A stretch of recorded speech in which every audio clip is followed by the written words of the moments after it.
Chapter 1. Holston climbed the spiral staircase, his each deliberate step resonating through the worn treads. As he ascended, the sounds of children playing above grew louder, their joyous laughter filling the air. Holston marveled at the wear and tear on the staircase, each tread bearing the marks of countless lives and the passage of time. The silo they inhabited seemed ill-suited for such a prolonged existence, as if it were originally intended for a different purpose.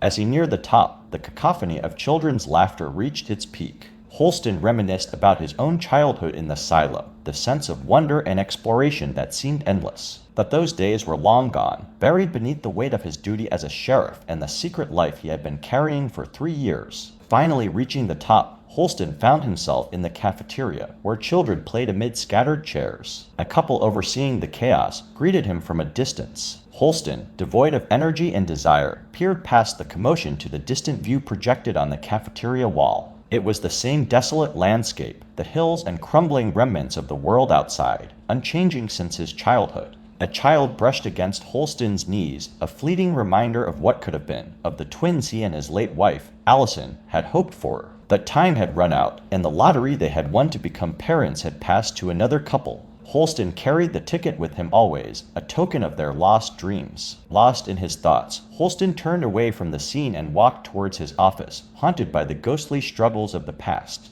Deputy Marnes greeted him there, noticing Holston's somber demeanor. Confused, Marnes offered to fetch the mop, assuming there was a mess to clean in the holding cell. But Holston had a different plan. He handed the key to Marnes, instructing him to summon the mayor. A heavy sigh escaped Holston as he finally made his decision, one he had contemplated for 3 long years. "Tell her I want to go outside," Holston said, relinquishing his post as the sheriff and embracing the unknown that lay beyond the silo. As Marnes looked at him with bewilderment, Holston felt a surge of determination, a release from the burden that had weighed on him for so long. The journey outside awaited, and Holston was ready to embark on this daring adventure, ready to face the truth that lay beyond the confines of their underground existence. And so, with the key handed over and his resignation evident, Holston's fate was sealed. The first chapter of his story ended, leaving the reader captivated, eager to join him on his perilous and enticing quest beyond the walls of the silo. Chapter 2. Holding Cell. In a small holding cell, Holston reflects on the clarity of the view outside while pondering his impending death sentence. He wonders why the view seems more vivid from where he sits, contemplating whether previous cleaners put extra effort into preserving their last glimpse of the outside world. Lost in thought, Holston gazes out at the lifeless landscape, its brown hills and gray sky enveloping him.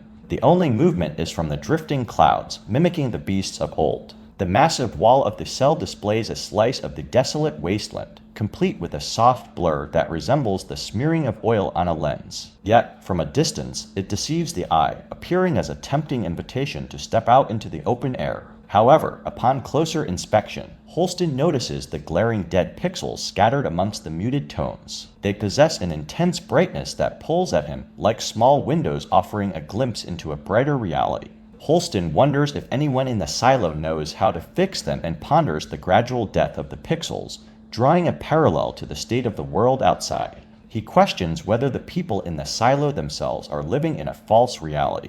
Interrupting his thoughts, Mayor Johns appears behind the bars, acknowledging her occasional visits to the cell to savor the view.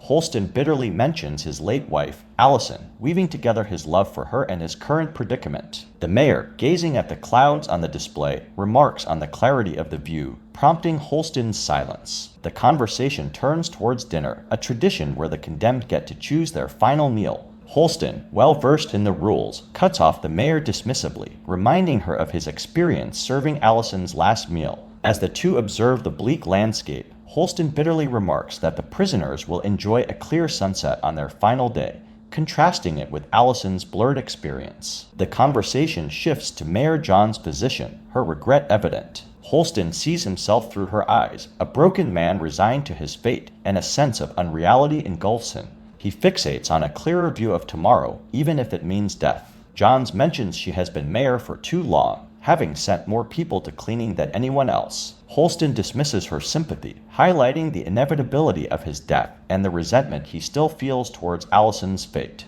Their conversation grows tense as they contemplate whether Holston will go through with cleaning the sensors. The mayor reveals that other inmates threatened not to do it but ultimately cleaned as expected. Holston remembers Allison's choice not to resist and realizes that his and her motives went beyond the act itself. Curiosity and wonder fueled them, a desire to discover the truth beyond the lies. When Johns asks directly if he plans to clean, Holston evades a straightforward answer, causing distress to the mayor. He dismisses the importance of his decision and the concerns of others, as either choice would ultimately yield the same outcome.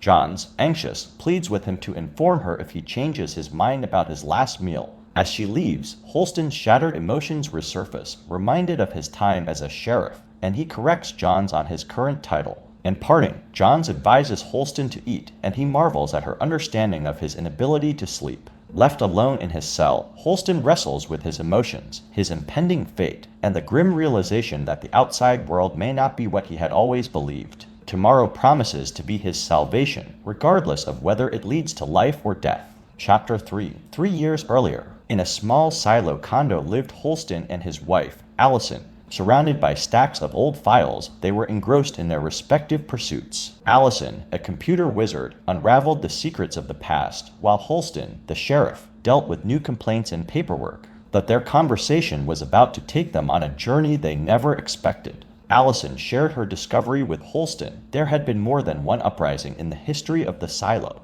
Holston, initially unfazed, dismissed it as not surprising, believing that no crime or mob was ever truly original. However, Allison's findings intrigued him. She explained that the reports she was piecing together revealed a pattern of uprisings occurring every couple of decades. And during the most recent uprising, someone had wiped the servers, erasing the history of the silo's ancestors. This led Allison to question who was responsible for this act. Holston, now fully engaged, considered the possibilities. He suggested that perhaps the servers had been neglected, causing the view outside the silo to blur and driving people to revolt. Or maybe it was a form of population control before the lottery system. Allison, delving deeper into her research, revealed that the servers weren't wiped out by the rebels as they had been led to believe. Instead, she suspected that their own ancestors, the so-called good guys, were responsible for erasing the hard drives. This revelation shook Holston to his core. He had always believed in the righteousness of their silo's existence, but now he was faced with the possibility that their history had been erased to prevent the repetition of past revolts. The idea that there might be hidden information that could drive people insane or make them want to leave the silo unsettled him.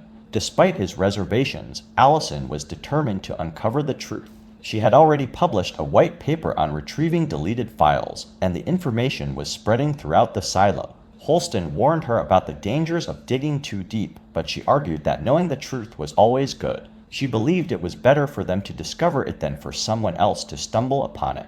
Holston, conflicted, glanced at his files, knowing that the pressure was mounting for him to find someone to send to cleaning. The deteriorating view outside the silo and the anxieties of the people added to the urgency. He feared that Allison's quest for the truth might ignite a dangerous chain of events. With a heavy heart, Holston urged his wife to stop. He understood that the truth had its own consequences and that knowing it might disrupt the delicate balance of their existence. His duty as sheriff weighed heavily on him, and he wanted to release the pressure slowly, not through a sudden reckoning ignited by the revealing of long-buried secrets. As the room filled with files, teetering on the edge of discovery and destruction, Holston silently resolved to protect his silo, even if it meant keeping the truth hidden. The looming deadline for the next cleaning hung over their heads, and he couldn't let Allison's pursuit of the truth unleash chaos within their fragile world. If you've climbed with me this far into the video, I'd be thrilled if you'd consider giving me a digital pat on the back with the like button. But if this journey didn't quite do it for you, consider donating a like on our next video.